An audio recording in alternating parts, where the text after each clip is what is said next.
Para você que não está aqui no EBD e está vendo essa aula agora depois, tem pessoas aqui que estão extremamente desgastadas e estão no EBD, venha para o EBD, certo? Certo. Então, gente, temos hoje nossa. Aliás, alguém quer orar? Vamos lá, Ju, pode orar?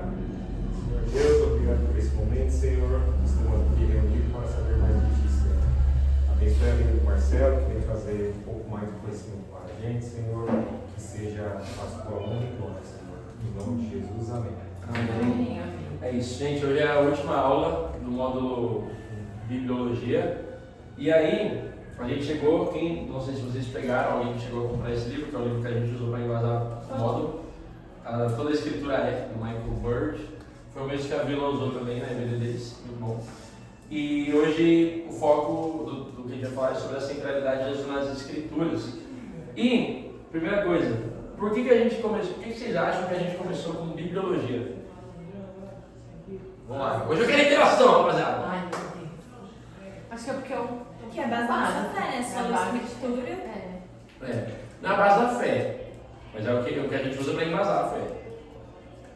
A base da fé é outra coisa. Mas, enfim, a gente começou por bibliologia de uma forma estratégica, ainda não.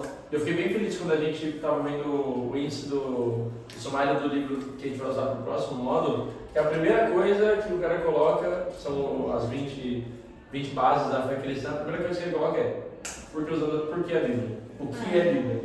A gente falou, nossa, antes da gente ver ainda estava bem certinho, então, de começar por falar a importância da Bíblia, a forma de interpretar os textos, por que as coisas são como são. E hoje a gente acaba isso falando sobre a centralidade de Cristo. E aí, eu quero falar sobre três coisas principalmente. Assim, existem vários tipos de teologia, muitos tipos. Então, você tem teologia bíblica, sistemática, filosófica, pastoral, eclesiológica, você tem muitos tipos de teologia. Por quê?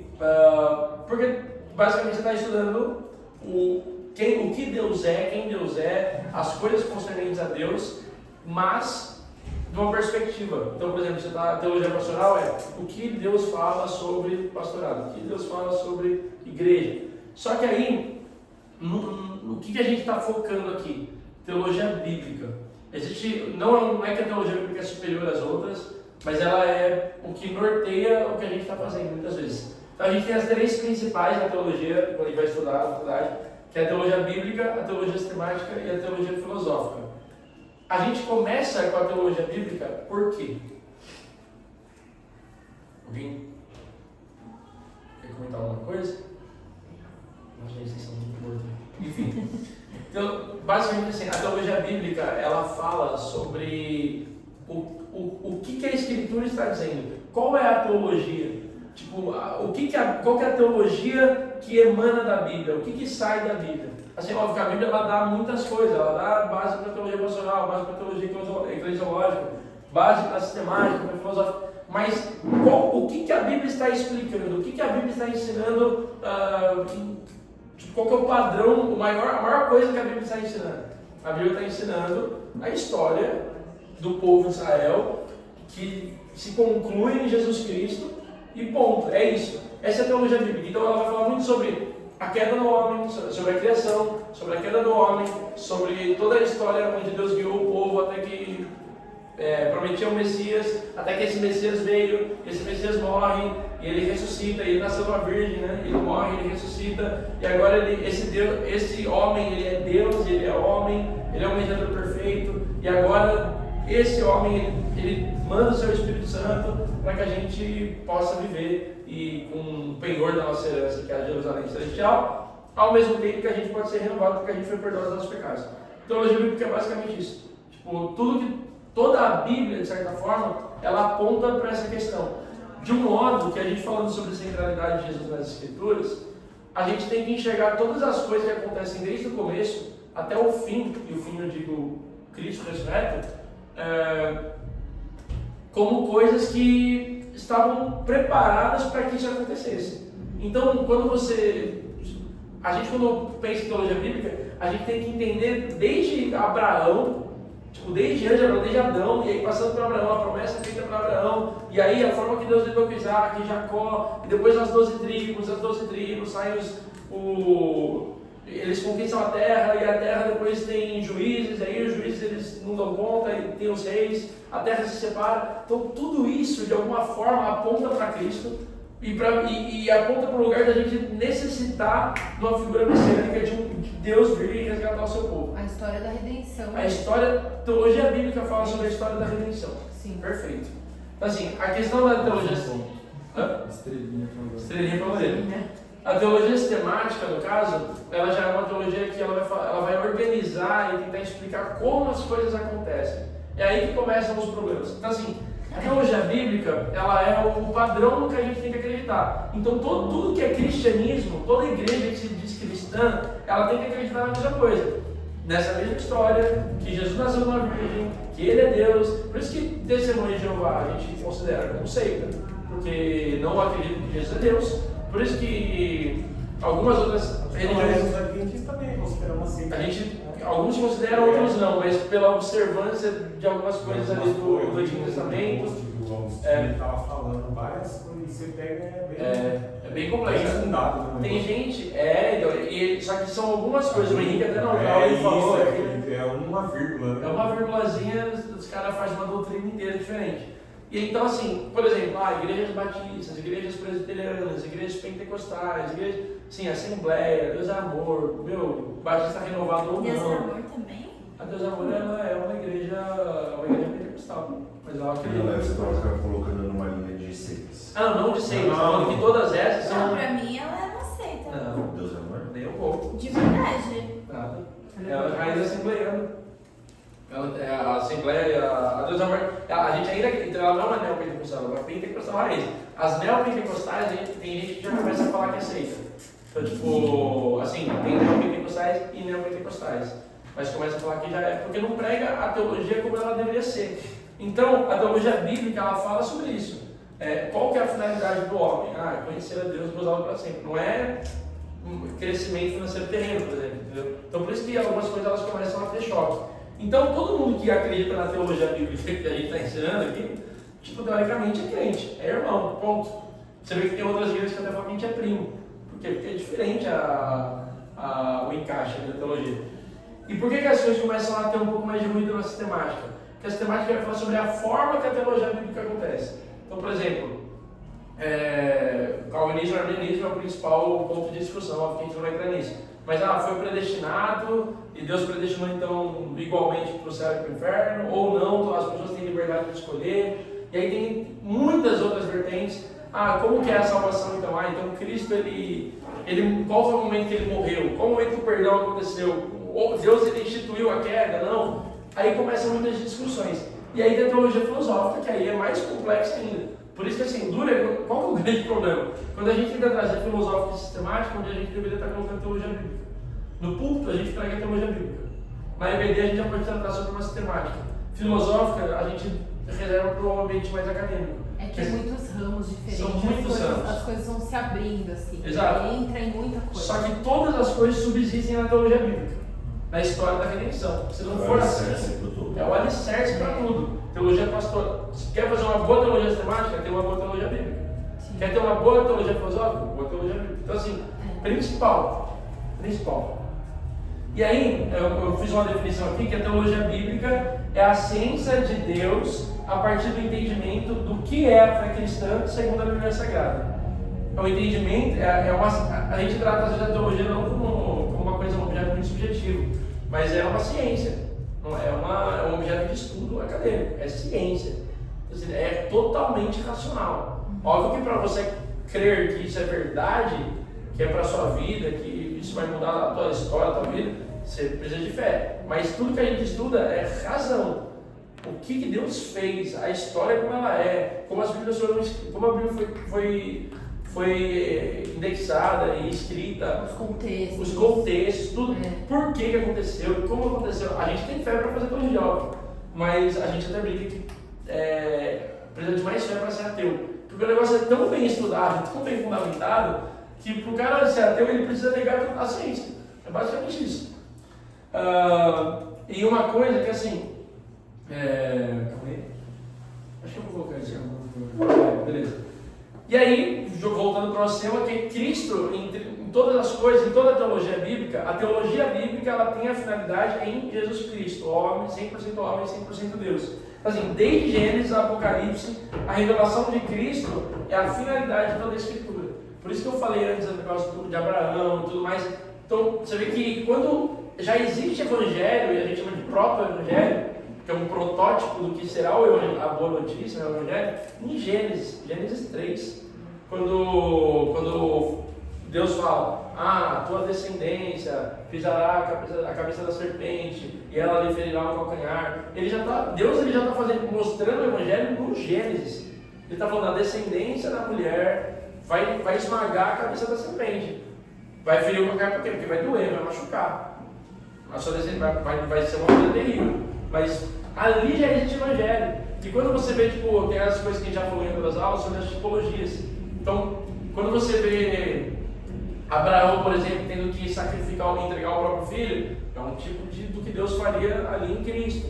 Quando você vê, a conquista da terra, é um tipo também, um povo peregrinando para chegar na terra. São reflexos que vão apontar para Cristo. O êxito, sim. Inclusive, e isso é um ponto importante que a gente até já tratou aqui, que é a Bíblia ela não conta a história da humanidade. Muitas vezes a gente quer isso, a gente quer um tratado científico ou uma história que explique o que aconteceu. Mas não é isso, não é a proposta da Bíblia explicar como que a coisa aconteceu, mas relatar o que aconteceu.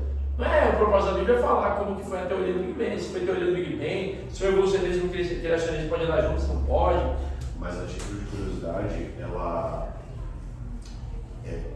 durante o texto bíblico, ele tem como se fosse uma pinça, um anzol, que ele aponta para algumas ocorrências da história, ou ele aponta para alguns acontecimentos da história, né? E ele também faz descrições que a ciência hoje, a ciência moderna, não há 200 anos atrás, a ciência hoje, ela mostra. Tá? De fato, não é um livro isolado da história. Não é. Porque assim, se com tudo que o mundo evoluiu hoje, com ciência, tecnologia e tudo mais, nada ficasse comprovado, alguém talvez no futuro pudesse dizer que a Bíblia é um livro antiquado lá e não precisa se atualizar, né? Mas mesmo hoje, com descobertas novas, reforça coisas que estavam na Bíblia. Né? Não sei quantos daqui já viu algum material do Dr. Adalto.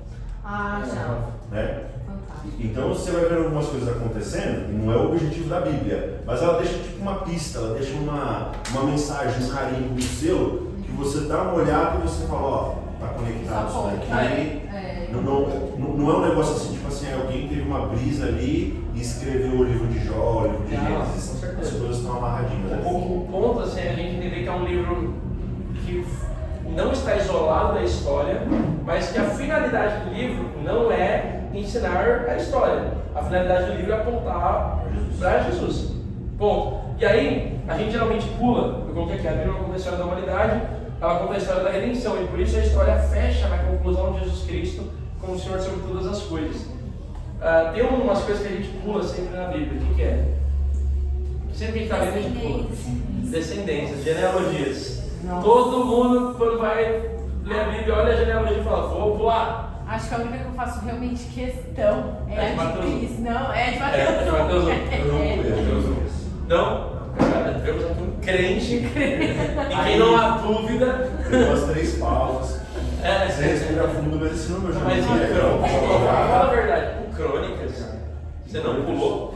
Não. Ai, cara, não. Sabe quando Jesus vira para o Bartolomeu e fala, vemos aqui um verdadeiro cristão que não há dúvida? Aqui, ó. Eles aqui é um verdadeiro cristão, um verdadeiro judeu. Não, mas tem uma explicação. Eu tenho uma memória boa. Então, assim, se eu ver, eu vou lembrar. Se eu não tivesse visto, depois eu vou ver uma referência falando de alguém, a probabilidade de eu lembrar vai ser grande eu ter lido. Então eu dei uma forçada por esse ponto. E aí a gente vai ler uma genealogia hoje, olha só. Está lá em Lucas 3. Não vamos usar de Mateus, vamos usar de Lucas 3 por um motivo muito específico. E ele vai falar assim, ó, lá no 3:23. Jesus tinha cerca de 30 anos de idade quando começou o seu ministério. Ele era considerado filho de José, filho de Eli, filho de Matate, filho de Levi, filho de Melque, filho de Janai, filho de José, filho de Matatias, filho de Amós, filho de Naum, filho de Esli, filho de Nagai, filho de Maate, filho de Matatias, filho de Semei, filho de Joseque, filho de Jodá, filho de Joanã, filho de... Não vou ler tudo, porque senão vocês vão... Só que eu quero chegar no ponto que ele fala que é assim, ó, lá no 33 não, 34. Filho de Jacó, filho de Isaac, filho de Abraão, filho de Terá, filho de Naor, filho de Serug, filho de Hagaú, filho de Faleque, filho de Eber, que inclusive aqui da origem é o nome hebreu, filho de Salá, filho de Cainã, filho de Arfaxade, filho de Sem, semita, filho de Noé, filho de Lameque, filho de Matusalém, filho de Enoque, filho de Jared, filho de Maalael, filho de Cainã, filho de Enos, filho de Sete, filho de Adão, filho de Deus. Mano, você vê que, tipo, esse finalzinho, filho de Enos, filho de Sete, filho de Adão, filho de Deus, mano, Lucas ele pega um relato, é muito louco, porque ele conta como tudo que está escrito nas escrituras. Só com os nomes. A ideia de Lucas ele está fazendo um tratado. Quando você vê lá no Lucas 1, ele está falando, ó, por isso decidi escrever um relato ordenado, ó, excelentíssimo Teófilo. Ele está mandando uma carta para alguém explicando quem Jesus é. E ele vem e fala, cara, deixa eu explicar que tudo que está escrito nas escrituras, tudo acerca do qual os judeus falam sobre Cristo, e Cristo somente. É como se eu estivesse fazendo aqui como se fosse um TCC, né? Vou pegar tudo que vocês aprenderam, tudo que vocês ouviram. Todas as referências. Vou considerar um projeto com referência biográfica, com evidência. Exatamente. Inclusive, aí vou até pegar um texto que está em Lucas 24, 25 ao 7, que depois, no capítulo de Emaús, Jesus aparece para os discípulos e ele fala o quê? Fala assim, ele diz, como vocês custam a entender e como demoram a crer em tudo que os profetas falaram? Não devia o Cristo sofrer essas coisas para entrar na sua glória? E começando por Moisés e todos os profetas, explicou-lhes o que constava a respeito dele em todas as escrituras. Você vê que o caminho de Emaús, ele foi explicando, ó, lembra lá Moisés? Lembra o que estava acontecendo lá? Lembra do povo do Egito? Então, aqui era eu. Por isso que tem alguns textos que, por exemplo, Paulo vai falar, a rocha era Cristo, lá no que converte água para eles, e sei lá o que? Cristo. E aí Cristo foi. A serpente que foi levantada no deserto. Você vê que, tipo, tem muitas coisas ali, e Jesus, provavelmente nesse caminho de Emaús, ele está falando.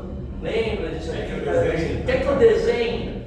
Eu vou desenhar para vocês que não entenderam. O Cristo tinha que padecer, ele tinha que morrer, eu tinha que ir. Os caras não sabem que era ele, né? Eu tinha que morrer para poder sair. E a Escritura fala tudo a respeito desse momento. Entenderam? Capiche? Então assim. Ainda não, só depois na hora da oração. Só depois da oração. É verdade. E eles só não queimavam os nossos corações. Não queimava quando ele falava, por quê? Porque é algo que você sente quando você está lendo a Bíblia e você tem a revelação de que aquilo está falando sobre Cristo no final das contas. Você está lendo o Antigo Testamento, você vê Davi, você fala, existe uma figura de Cristo em Josué. Sim. Por exemplo, Josué, quando o Gu trouxe a ideia lá ele fez uma pregação sobre o pecado de Acã, quando ele trouxe a ideia de que Jesus é o Josué que não deixa que Acã seja apedrejado, mas se coloca na frente do apedrejamento, isso aí. Se não tiver arrepiado, você é maluco. Mano, é muito louco, cara. Muito louco. A referência, né? Então, para onde aponta. Então, Cristo é a chave hermenêutica do que a gente, de toda a Bíblia. E eu sei que tem caras complicadas aqui sobre hermenêutica. O que é hermenêutica? Juliana, o que é hermenêutica? É interpretação. Interpretação. Vamos lá, mais. É que isso abrange tudo, né? Praticamente. Não, interpretação do texto bíblico. Hermenêutica vem da Grécia e vem do deus Hermes. A maioria das coisas que a gente tem, até graça é uma coisa que vinha de deusas gregas, a palavra graça, que eram as cáries. Mas Paulo, a gente usa muito as coisas da Grécia, né, para explicar. E hermenêutica vem de Hermes. Hermes era o deus mensageiro. Então ele era o deus que anunciava, ele era o deus que corria, né, tinha asas nos pés, mas ele pegava as mensagens dos deuses e percorria o mundo anunciando a mensagem. Então, hermenêutica tem muito a ver com a interpretação, mas tem muito a ver com o sentido real da mensagem. O que aquele texto ele queria de fato dizer. Tipo, então, hermenêutica não existe só no âmbito eclesiológico, mas no âmbito judiciário principalmente. Assim, o que o texto está querendo dizer? O que a lei está realmente querendo dizer nesse ponto? Está escrito, é igual o SWOT ontem. A gente estava com a preocupação de... A gente tem que escrever para depois eles entenderem. Entendeu? Porque quando os caras forem ler os papeizinhos lá, eles não vão saber tudo que a gente discutiu. Mas eles vão precisar fazer uma boa hermenêutica para poder entender a mensagem que quem está na mesa estava O que escrevendo. aquilo significa. O que aquilo significa. Bom exemplo? Sim. Essa foi uma boa referência, né? Gostei da noite. Mas enfim, na página 167 do livro, eu vou até sentar aqui porque eu vou ler tudo. Ele fala assim, assim, se você deseja ver o mistério, não vou sentar não, né? Porque ficou meio estranho. Assim, se você deseja ver o mistério do Senhor, olhe para Abel, que também é morto, olhe para Isaac, que também é amarrado, para José, que também é negociado, para Moisés, que também é exposto, para Davi, que também é caçado, para os profetas, que também sofrem por causa de Cristo. E olhe para as ovelhas abatidas na terra do Egito, que salvaram Israel por meio do seu sangue enquanto o Egito foi abatido. Ou seja, então, você quer olhar para Cristo? Olha para as ovelhas, o tanto de cordeiro que foi sacrificado. Porque tudo isso fala sobre Cristo. Olha para, talvez, e aí tem um ponto que a gente vai colocar, que é que nós não devemos ser cristomanistas nesse caso. Tem um perigo aí. O que é cristomanista? Christos e monos. Mono, vocês vão lembrar de música, alguma coisa assim, mono, estéreo. Mono significa isolado. Então, não somos cristomanistas. Não isolamos Cristo da história, que é o ponto que o Lê trouxe. Mas a gente também não pode tratar como se todas as coisas fossem só sobre isso, como se Deus estivesse ali montando um quebra-cabeça para tudo parecer exatamente igual. Por quê? Porque, cara, quando você vai pegar Davi, o livro fala exatamente sobre isso. Você tem que ler como uma perspectiva de que está falando sobre Cristo ali como um rei e tudo mais, mas você tem que ler o pecado que ele cometeu com Batseba como uma lição para você em relação ao adultério, em relação ao pecado, em relação ao desejo do próprio coração. Num sentido que a gente não isola os textos da sua interpretação. Literal. A gente não isola. Esses textos eles falam sobre Cristo, mas eles também falam sobre outras coisas. Cristo, então por isso que a gente fala que é a chave hermenêutica. Que você pode ler Davi e tirar os conceitos, você deve ler os textos do Antigo Testamento e tirar a história dali e pegar coisas para si. Mas a chave hermenêutica para você entender dentro da teologia bíblica aquele texto é entender que aquilo ali também reflete Cristo de alguma forma. Alguma dúvida? Não. Está muito confuso? Não. E aí, o texto aqui do Michael Bird, ele vai falar sobre 3 tipos de dimensões que a gente deve ter na hora da gente colocar Jesus como centralidade na Escritura. É um grande texto, mas eu vou ler. Ele fala assim: a história bíblica envolve Deus Pai, Deus Filho e Deus Espírito Santo. Cada momento da história nos conta algo sobre o caráter de Deus, seus propósitos, a adoração a Ele, suas exigências e seu amor. Isso atinge o clímax no envio de Jesus, um envio apresentado no Antigo Testamento, e seu significado torna-se real em nosso coração pelo Espírito Santo. A perspectiva teocêntrica das Escrituras significa tratar Deus como aquele que cria, ordena, chama, faz alianças e torna consumado todas as coisas. A Bíblia não poderia ser um livro sobre Jesus, a menos que fosse primeiro um livro sobre Deus, inspirado e iluminado pelo Espírito Santo. Ou seja, tudo isso, por que é a dimensão teocêntrica? Porque óbvio que a Bíblia está falando sobre Cristo, mas você tem que entender que tudo que está falando, Cristo sendo Deus, a gente tem que olhar para a Bíblia como um livro teocêntrico. Tem uma frase de uma pregação do Paulo Júnior, uma vez que eu estava lá vendo, foi muito legal, que ele falou assim: a Bíblia ela é um livro sobre Deus, ela não é uma receita de felicidade, não é uma receita de prosperidade, não é nada disso. A Bíblia fala quem Deus é, o que Deus faz e o que o glorifica. É exatamente essa frase, eu decorei. A Bíblia fala quem Deus é, o que Deus faz e o que o glorifica. A Bíblia é sua autobiografia. E ele fala, casse Deus na Escritura. Adoro essa frase. Casse Deus na Escritura. Bravo. Então, tipo, dentro disso tudo, todas as coisas elas levam para entender que é uma história para você poder entender e conhecer quem é e quais são os propósitos de Deus. Porque, e Deus não separa, a gente pensa em Deus, não é aquele Papai Noel, o livro fala assim, não é o Papai Noel de barba branca lá que a gente imagina. Deus sendo a Trindade. A Bíblia fala sobre Deus é 3. Ele fala sobre os 3 o tempo todo. Ele fala sobre Deus Pai, Deus Filho e Deus Espírito Santo em toda a Escritura. Tá? A dimensão teocêntrica da coisa é que todas as coisas ali sendo, até uma coisa interessante de colocar, que a essência de Deus, da Trindade em si, que a gente chama de pericorese, é o serviço mútuo e o amor mútuo. Ninguém considera algo propriamente seu, o que tem, e entrega aquilo ao outro. Então não existe uma relação de hierarquia na Trindade. Ninguém é maior que ninguém. Deus Pai não é maior que Deus Filho, Deus Filho é maior que Deus Espírito Santo, Filho é maior que Deus Pai. É assim. E essa essência da unidade na Trindade, ela tem que ser refletida para o homem. Então, sempre que a gente olha para as coisas, tem que ter uma dimensão teocêntrica. Então, como que eu vivo conforme a Trindade, como que eu enxergo a Trindade dentro da Bíblia, dentro da teologia bíblica. Certo? Óbvio que a Bíblia está falando sobre o relato para os homens, Deus falando na língua dos homens, sobre as coisas que aconteceram para chegar na salvação dos homens, para destinar para a salvação dos homens rumo a Jerusalém Celestial. Porém, ela está falando o tempo todo sobre quem Deus é, sobre o caráter de Deus e coisa e tal. Dúvidas? Eu vou entender. Deu? É porque é meio, né, às vezes a gente subjetiva demais. Se tiver dúvida, fala, é verdade, por favor. A Bíblia também tem uma dimensão moral, tá? Uma dimensão teocêntrica, dimensão moral, e no sentido que assim, não é um conjunto de regras, de usos e costumes, mas ela fala sobre o caráter de Deus, ela fala sobre a forma que Deus espera que você viva. Mandamentos. Não, se a gente colocar só mandamentos, Não só. a gente restringe, mas princípios, né? são princípios. Mas questões morais de tipo, não matarás. Não matarás, não adulterarás. É uma coisa moral. É uma coisa moral. Não matarás é lei. O que é moral?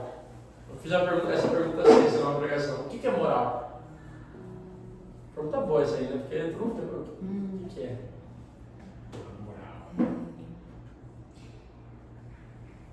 O juridicamente que eles falam é que costumes entre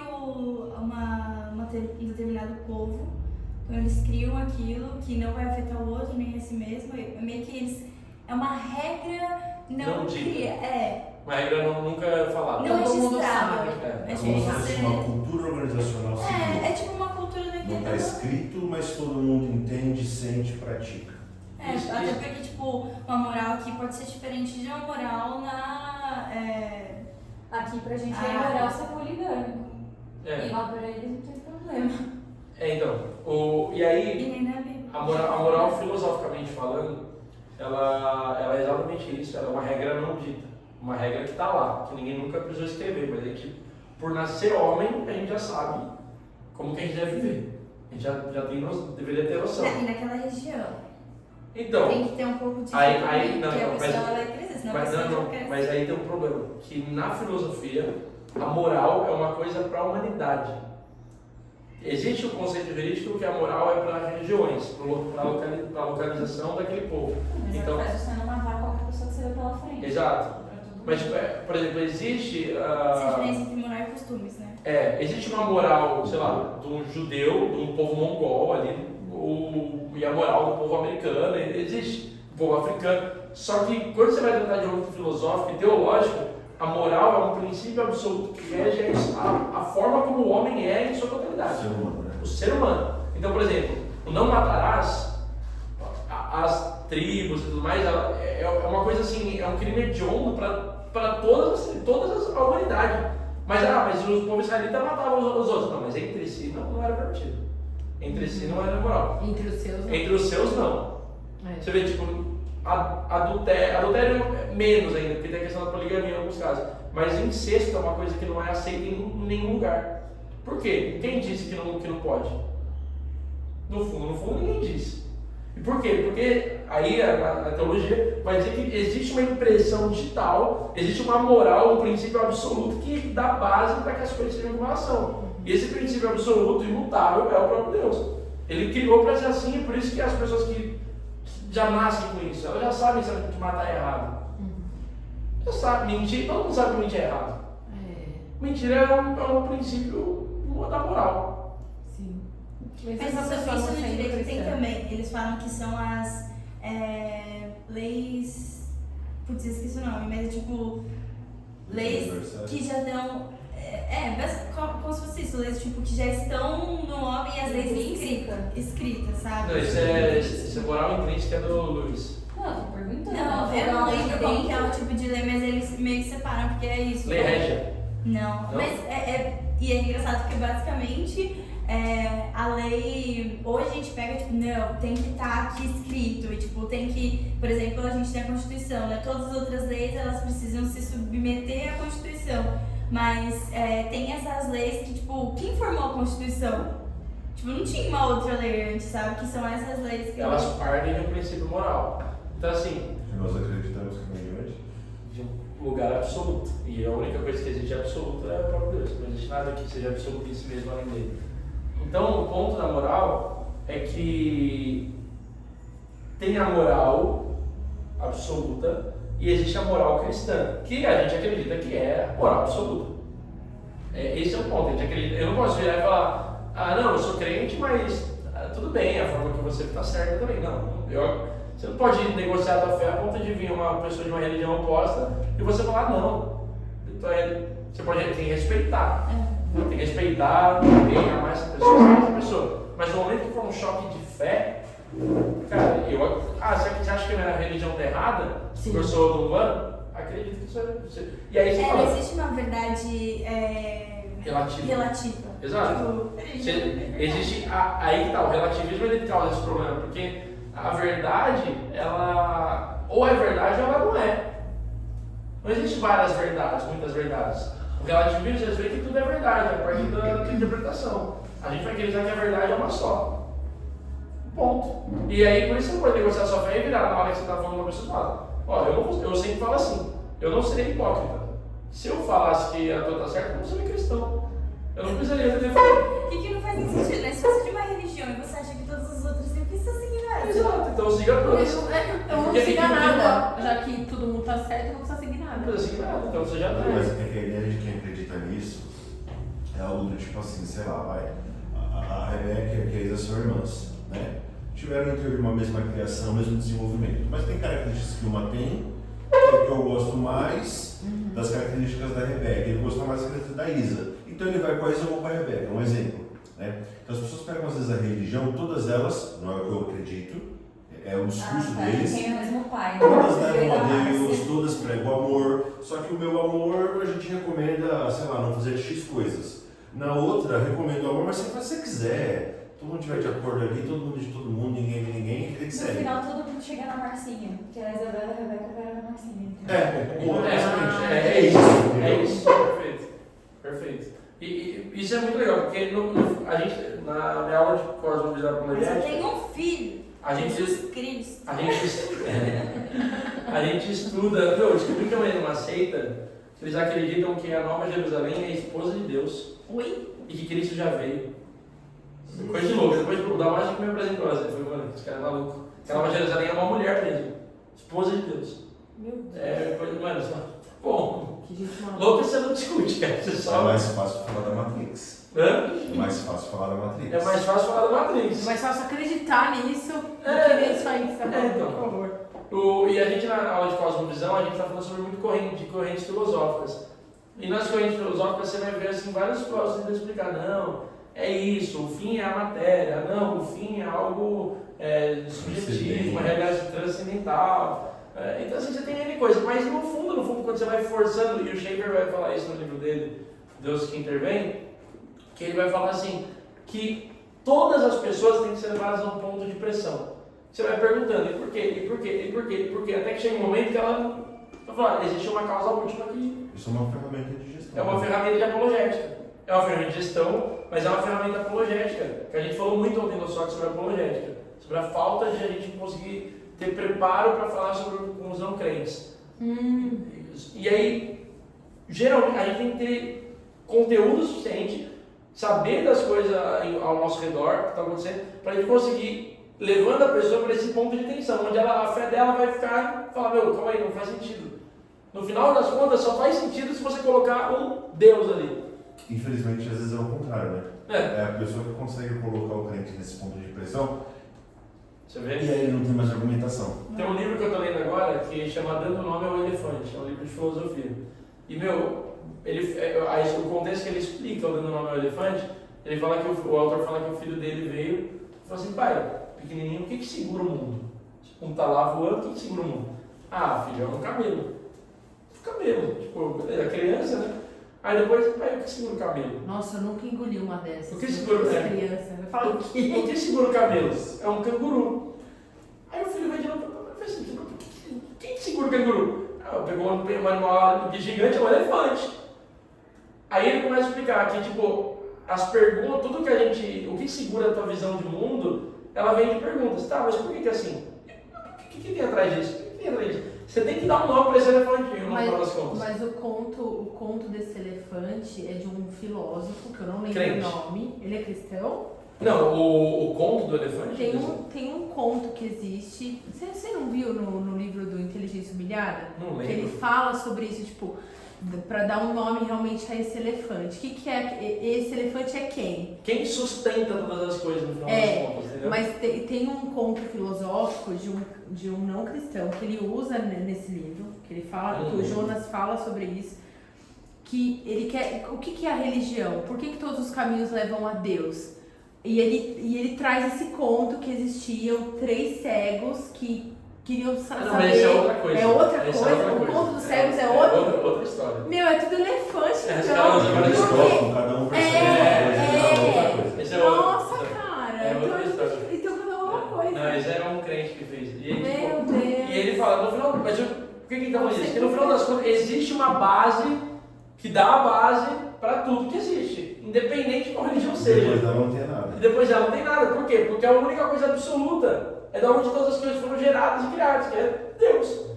E esse Deus é o Deus Pai do nosso Senhor Jesus Cristo. Então assim, a gente abriu muito, mas a questão da dimensão moral é que assim, a Bíblia, ela vai falar sobre essa moral, sobre que existe uma forma que Deus quer que você viva. Você não vive de qualquer jeito, porque você não é dono de si mesmo. Você não é absoluto, você é relativo. O único absoluto que existe é Deus, então você é relativo. Entendeu? É uma coisa meio doida assim, mas esse é o ponto. Só que se você é relativo, o quê? Você tem que viver de acordo com o absoluto. Se o absoluto falou que é assim, então é assim.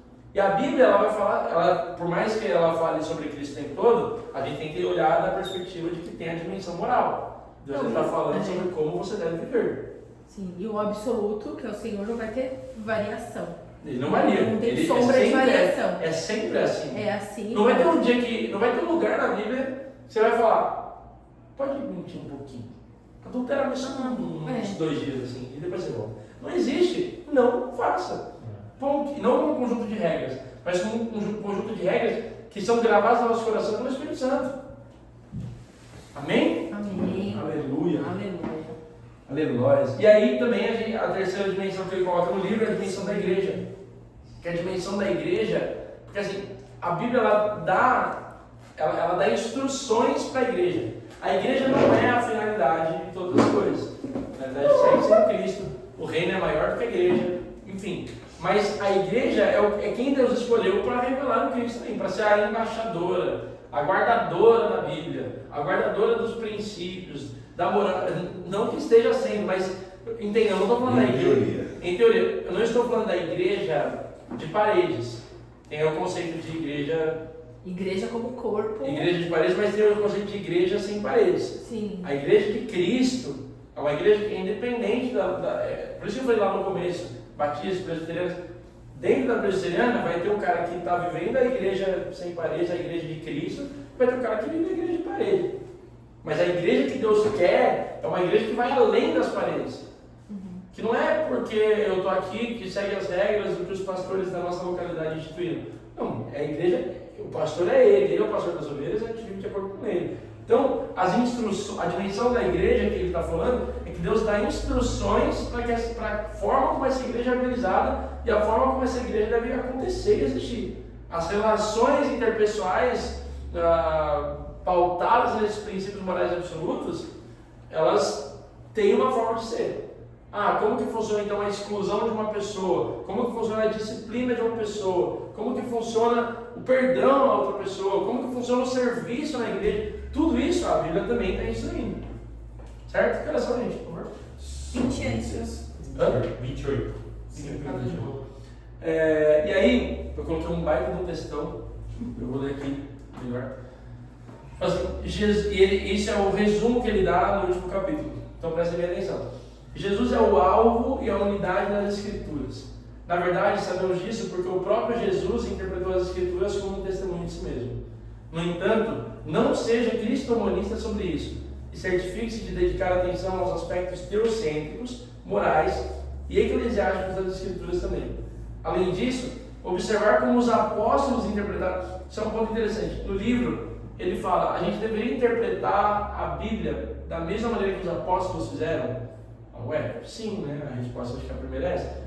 Mas a gente tem coisas que os apóstolos às vezes pegam lá no texto bíblico, no Antigo Testamento, que eles colocam para explicar que talvez nem fizesse tanto sentido que no Antigo Testamento tivesse sido escrito sobre Cristo exatamente. Mas eles enxergaram Cristo ali, por isso que eles usam para embasar. Mas assim, a grande ideia de ver que os apóstolos estavam lendo a Bíblia é que eles falaram, vamos caçar Cristo nas Escrituras aqui. Vamos achar Cristo nas Escrituras também. Mas tem textos também que são colocados ali, até o livro fala, vou pegar aqui para não ficar em dúvida. Ele vai falar assim, ó, que existem os 5 principais textos do Antigo Testamento e do Novo. Então, ó, quando fala a pedra que os construtores rejeitaram tornou-se a pedra angular, isso vem do Senhor, ou então cada um ama o seu próximo como a si mesmo, que é Levítico. O Senhor disse ao meu Senhor, sente à minha direita, até que eu faça dos seus inimigos o estrado para os seus pés, Salmo 110. Na minha visão, à noite, vi alguém semelhante a um filho de homem, vindo com as nuvens dos céus, Daniel 7,13. Proclamarei o decreto do Senhor, ele me disse, tu és meu filho, hoje eu te gerei, que é Salmos 2,7. Esses textos, eles estão fazendo alusões diretas a Cristo, mas nem todos os textos que os apóstolos usam fazem alusão direta a Cristo. Eles talvez sejam até um pouco cristomonistas, assim, por isso você tem que tomar cuidado para não cair nisso. Não está falando que a Bíblia está errada, gente, pelo amor de Deus, é só para vocês entenderem, porque ele vai, aí eu continuo o texto. No entanto, não seja cristomonista sobre isso, certifique-se de dedicar atenção aos aspectos teocêntricos, morais e eclesiásticos nas Escrituras também. Além disso, observar como os apóstolos interpretaram o Antigo Testamento é um dos melhores pontos de partida para começar a interpretar o Novo de maneira cristotélica. Ele vai falar que a gente tem que ser cristotélico, entender que a Bíblia é cristotélica no sentido de storytelling, sabe? Tipo, que a Bíblia está dizendo, ela está contando a história de Cristo. A gente tem que interpretar o Novo Testamento de maneira cristotélica. Nossa abordagem das Escrituras deve permanecer em continuidade com os apóstolos. Se declaramos ser parte de uma igreja que traça sua linhagem até os apóstolos, e se nos consideramos guardiões do Evangelho que os próprios apóstolos proclamaram, para ser extremamente honesto, você deve fazer isso ainda mais se for protestante, porque isso foi em parte o motivo da reforma, recuperar o Evangelho apostólico e a maneira apostólica de ler as Escrituras. Portanto, mantenha-se perto dos apóstolos enquanto eles tentam se manter perto de Jesus nas Escrituras, sempre atentos às dimensões teológicas, morais e eclesiásticas das Escrituras. Só para ele cita a reforma aqui, porque a reforma ela não era a ideia na verdade a reforma nunca existiu, porque a ideia era reformar a igreja e na verdade criou outra coisa, né? Então a reforma em si não aconteceu, não existiu, mas a ideia era reformar o que estava acontecendo na teologia católica. A gente continua sendo católico. A gente continua sendo católico, a gente não é apostólico romano, né, teoricamente. Tem o catolicismo e o catolicismo é o apostólico romano. Católico é universal. A gente fala, nós somos continua sendo universal, mas você de igreja, nós somos muito diferente. Não, com certeza, mas assim, por isso eu falo, não somos católicos apostólicos romanos. Ele tá brincando com a Estou brincando, porque assim, não somos católicos apostólicos romanos. Somos católicos no sentido de que é uma igreja só. Quando fala, creio na Santa Igreja Católica, creio na Santa Igreja Universal de todos os povos, que é a igreja sem paredes. É isso que eu creio, creio nos apóstolos. Pelo amor de Deus. Gente, eu não tô falando que a gente é reformado, protestante. Não põe esse vídeo não. Mas nesse sentido de que católico significa universal. A instituição apostólica romana é uma outra coisa. Nós não somos católicos apostólicos romanos, apesar de sermos católicos, né? No sentido literal da palavra. Então, assim, qual que é a ideia? Que a Igreja Católica ela começa a instituição apostólica romana, porque ela é declarada como religião oficial de Roma, em Constantino, lá em 300 e pouco. De 300 e pouco até 1517, tem 1.200 anos de instituição da Igreja Católica. Só que nesses 1200 anos, pô, aconteceu muita coisa. Então, e aí Lutero, o que ele vai bater muito na reforma, os principais reformadores vão bater, é que assim, vocês não estão atentando ao que está escrito na Escritura. Vocês estão se atentando a outras coisas. Tanto que a teologia católica, ela coloca em pé de igualdade, de autoridade, a Bíblia, a tradição e o Papa. Então um pode desmentir o outro. Isso é duro, porque se a Bíblia está dizendo uma coisa, mas o Papa diz outra, então temos um choque. Se a Bíblia e o Papa dizem uma coisa, mas a tradição diz outra, então também tem que rever. Então, e isso que gerava instabilidade. Porque e eles não acreditavam que o principal não estava na tradição escrita, na Bíblia em si, mas na tradição oral, que é o que vinha das gerações passadas pela fala. Então eles davam um pouco de valor para a Bíblia, muito pouco valor. E quando Lutero era um cara que ele se batia, se esforçava, porque ele falava, eu sou muito pecador, eu tenho um pecado de mim que não cessa, o meu desejo pelo pecado não cessa, é um homem. E aí, quando ele começa a estudar, ele chega na ideia que ele fala, ele lê, o justo viverá por fé, que é Romanos 1,17. E os olhos dele abrem, ele diz, calma aí, o justo vive por fé, não é pelas obras, porque esse é o ponto. A igreja católica pregava que você seria salvo de uma maneira sinergista. Deus faz uma parte, você faz outra. Mas aí a reforma vem no contraponto. Não, calma aí, Deus faz tudo. A única coisa que eu posso oferecer é a fé, que não é nada, senão acreditar e confiar com toda a minha força que Ele fez tudo. E aí começa uma briga ali, porque o Lutero ele coloca, acho que a gente está equivocado. E ele não é que ele chegou metendo louco, ele propôs um debate teológico, acadêmico. Só que na época da prensa de Gutenberg, os alunos dele começaram a pegar os escritos dele e fazer cópia e sair espalhando. E aí ele foi difundir muito rápido. Estava evangelizando já. Foi tratado como um herege. Só que, inclusive, tentaram condenar o Lutero por meio do que aconteceu com outro reformador 200 anos antes, chamado Jan Hus. O Jan Hus ele falou a mesma coisa que o Lutero, ele era holandês. O ganso, os patos, não é que ele usa uma frase assim? Usa. O Lutero usa sobre o Jan Hus. Mas não é que se fosse só o ganso quem? O Jan Hus, ele fala a mesma coisa que o Lutero 200 anos antes. Só que ele não teve não tinha prensa de Gutenberg, não tinha muita proeminência. A igreja católica pegou ele, condenou ele como herege e botou ele na fogueira. Então o Jan Hus ele morreu queimado como herege. Lutero falou a mesma coisa. E aí os católicos, nos debates, eles pegavam os textos de Jan Hus e falavam, você concorda com esse texto, Lutero? Ele, concordo, herege, porque se a tradição diz que Jan Hus é um herege, então logo você também é. Só que a diferença é que Lutero tinha costa larga, ele tinha um príncipe lá que era muito amigo, que escondeu ele para ele não morrer. E aí a reforma estava acontecendo em vários outros lugares na época. Então o Zwingli estava fazendo a mesma coisa na Suíça, você tinha o John Knox na Escócia, tinha muito... John Wycliffe já tinha feito algumas coisas, né? Tentado traduzir a Bíblia para o inglês na Inglaterra. Então já tinha um movimento que Deus estava fazendo de vários lugares. Assim. Você vê um avivamento acontecendo porque não tinha comunicação. Os caras estavam sendo levantados nas mesmas épocas. Isso é muito louco. E aí, basicamente a teologia da reforma é uma teologia que olha de volta para o que estava escrito ali na Igreja dos Apóstolos. Ele fala, olha o que era a igreja aqui na Bíblia, o que o Agostinho, os pais da igreja falaram sobre a igreja nessa época, e agora olha como a igreja está. Aqui fala que a gente tem que ajudar, que não pode ter um necessitado no nosso meio, mas hoje a igreja se reveste de ouro e isso aqui tem um monte de pobreza, um monte de gente morrendo de fome, por causa da igreja. Calma aí, está diferente. E aí Lutero fala, vamos voltar à teologia dos apóstolos. Por isso que a gente deveria ter por isso que é só a escritura um dos pilares da reforma. Somente a escritura, não tem tradição, não tem papa. Por isso que o Lutero vai bater de frente com o papa e falar, o cara era macho, é verdade. Que ele virar e falar, mano, um camponês armado com um versículo de Bíblia, camponês era analfabeto, tem mais autoridade do que o papa. Sim. E ele fala isso pro papa. O cara era muito bravo, ele sabe onde ele estava pisando. Ele é professor de teologia católica. Ele era muito embaçado, cara. Muito embaçado. Vai, então renega teus escritos, senão a gente vai te mandar para fogueira. Pecar contra a consciência não dá, vocês sabem disso. Então, minha consciência está cativa a Deus. Estou fazendo o que Ele manda, não o que vocês querem. Eu não gostava do Lutero, eu passei a respeitar quando eu estudei.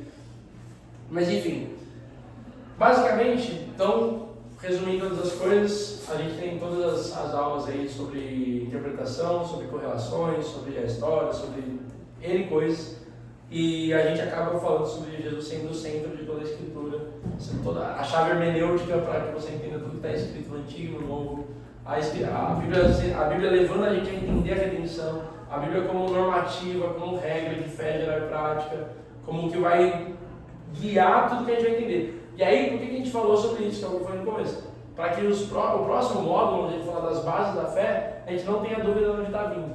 A gente sabe que vem de muito estudo da nossa regra de fé geral e prática, que é a Bíblia. Certo? Certo. E aí eu coloquei aqui um bônus. Que horas são, por favor? 40. De boa. Alguém tem alguma pergunta antes? Alguma coisa a comentar sobre outras aulas? Sobre... A gente vai usar que livro agora? O Bases da Fé Cristã do Wayne Grudem. 20, são 20 mais. Eu mandei o link da Amazon lá para comprar. Bônus, traduções bíblicas. Então, quem sabe como que a Bíblia ela é... Qual é a melhor tradução? Vamos lá, Ju, qual que é a melhor tradução para você usar? Literal. Hã? Literal? Não, tem várias versões. Vamos lá, qual a melhor versão? Eu gosto da NA. Eu me acostumei e leio desde sempre a Almeida Revista Atualizada. Gosto muito. Gosto muito.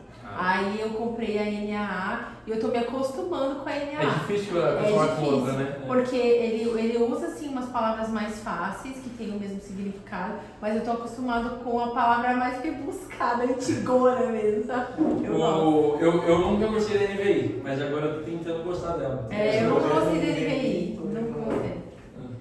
Mas qual que é a melhor? Eu acho que Tem é a melhor. aquela que... A primeira, aqui você... Então, aqui você se acostuma assim. Aqui você se acostuma. Então, É que depende. É que tem algumas traduções que pra mim a palavra fica muito diluída. Fica uma coisa muito abrangente, entendeu? Mas é aquela que sai da língua original pra nossa, não é? Porque Então. a King James até então ela era muito boa porque ela foi traduzida direto do inglês. E daí depois passou para as nossas. Mas... A King James, na verdade, é a tradução da tradução da tradução. Não, eu acho que ela era direto.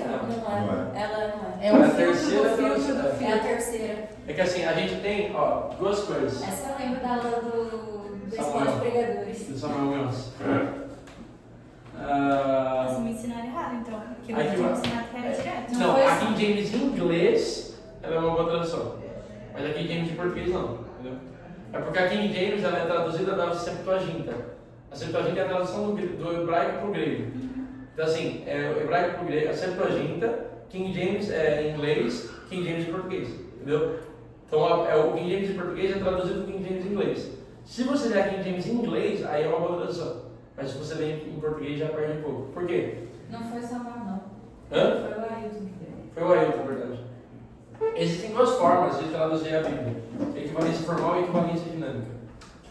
Quais são essas formas? A equivalência formal, ela vai pegar palavra por palavra e traduzir exatamente como elas devem ser, palavra por palavra. A equivalência dinâmica, ela vai pegar todas as palavras e ela vai traduzir Para uma. não para uma, mas para uma ideia. Uma ideia geral. Uma ideia geral. Então assim, ele não necessariamente vai usar cada palavrinha como ela é. E aí, cara, você tem muitas e muitas traduções. As principais lá no começo, a Septuaginta já é antes de Jesus, a tradução do hebraico para o grego. A gente tem ali no começo a tradução, os primeiros textos, na verdade, a gente tem algumas traduções que a igreja vai fazendo ao longo do tempo. Então a gente tem a Vulgata Latina, que é uma das mais clássicas, que é a tradução do latim da Bíblia, que foi uma tradução que pegou direto do grego, direto do hebraico, dos textos principais, e fez ali o texto que é a Bíblia que a igreja católica usava. Só que a gente vai ter N traduções que usam, que a gente tem o quê? A gente tem mais ou menos 5.000 textos da Bíblia guardados, preservados. E preservados não preservados, mas 5.000 cópias que tem alguma preservação. E essas 5.000 cópias elas foram passando de tempos em tempos, elas foram se desgastando. Mas como que a gente fala que essas 5.000 cópias estão certas? A gente tem uma regra, né, para falar, cara, se tem 3.000 cópias falando a mesma coisa, eu não vou usar 10 cópias que estão falando outra para falar que isso é certo. E só uma observação, quando ele fala cópias ali, é que lá no começo não existia prensa, os caras copiavam na mão. Era copiar na mão. E nesse de copiar na mão, eventualmente fica uma palavra a mais, uma a menos, que entendia-se que dava o mesmo entendimento. Exato. E aí você começa a criar essas variações. Exatamente. E aí, a longo prazo, você tem. Então, assim, a gente tem um texto que a gente chama de texto receptus e texto crítico.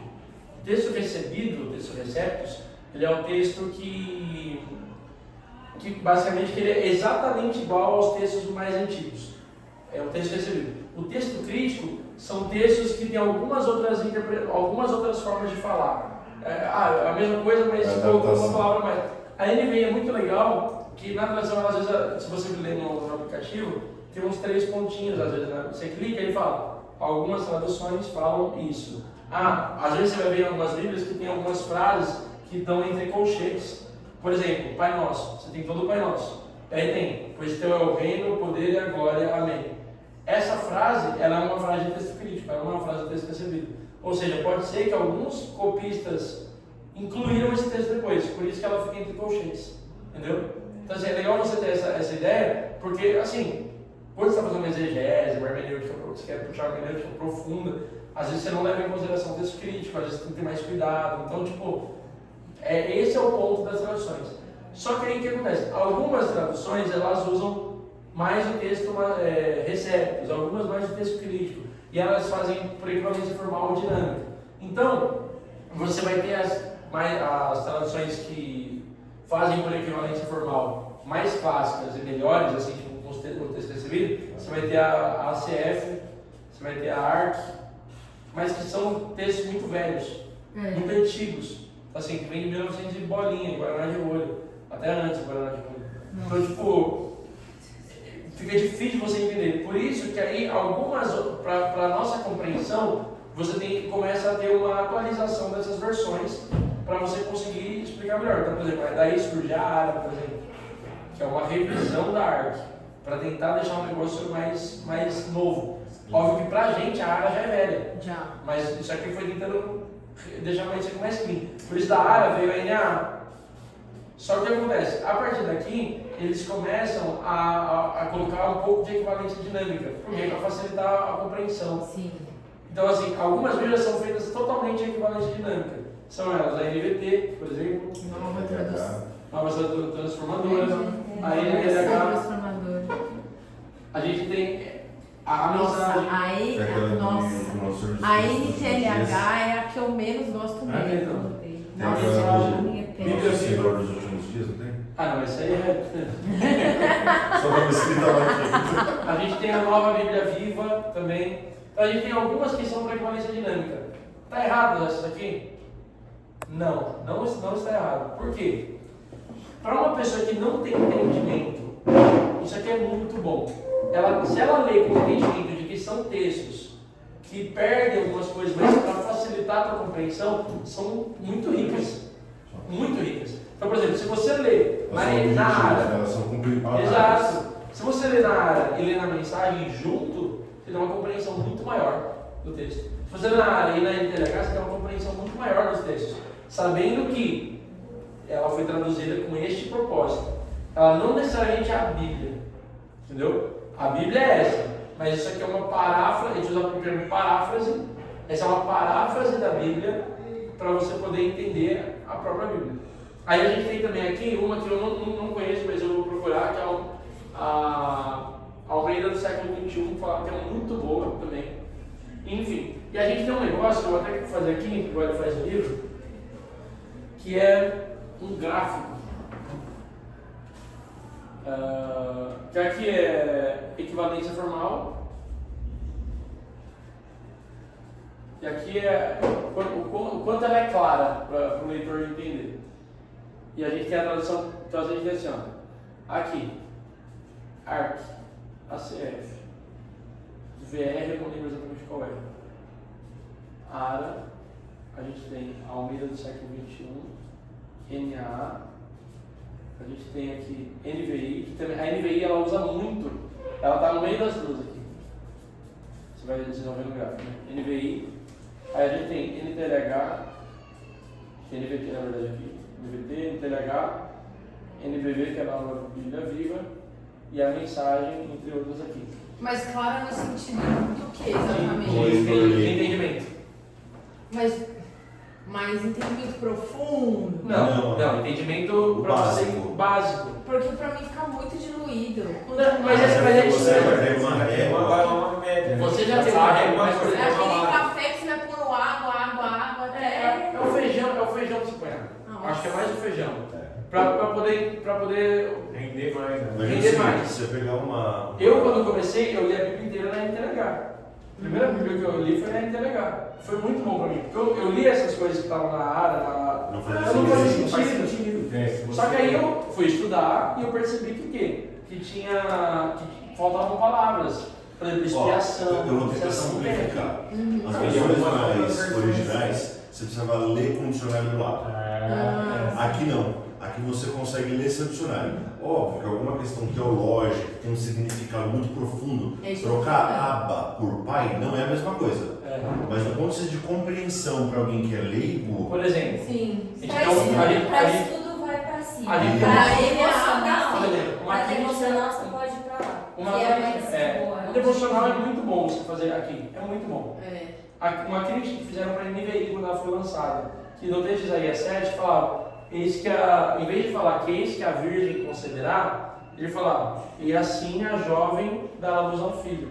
Nossa. E você vê que ele mas você troca. percebe que isso muda muita Muda coisa. muito, porque Muita o virgem coisa. por jovem muda completamente o sentido. Nossa. Mas por isso que assim, a Bíblia está em constante revisão dos termos, para tentar ser o mais fiel ao que é o negócio. Então, se eu pudesse sugerir traduções que são boas para compreensão, cara, aqui ó, daqui para cá, devocional. Devocional. Quer fazer o devocional? Faz aqui. Se você quiser uma Bíblia que vai levar os dois lados, NA, NVI, Almeida dos Argumentos, eu não conheço, mas falam um livro que é muito bom.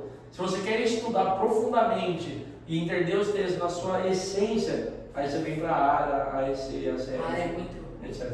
É, A ARA hoje é uma das mais aceitas, é a mais segura. Sim. Mas a NA, ela é uma ARA, atualizada, ela é uma ARA, tipo, com a Coisa mais atual, né? Mas a NA, pra você entender, pastor presbiteriano usa. Pastor presbiteriano é o maior guardião, tem que ser o texto que é. E os presbiterianos usam a NA, então você pode falar que beleza.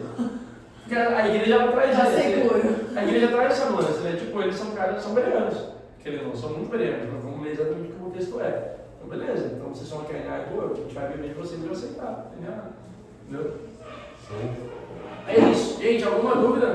Não. Glória a Então é Deus. isso, estamos juntos, vamos pelo culto e nos vemos na outra, sem ser a próxima semana, a outra, porque essa semana que Já vem parou. A gente tá dando grupo, mas a outra vai ter 5. Tá. é dia 5.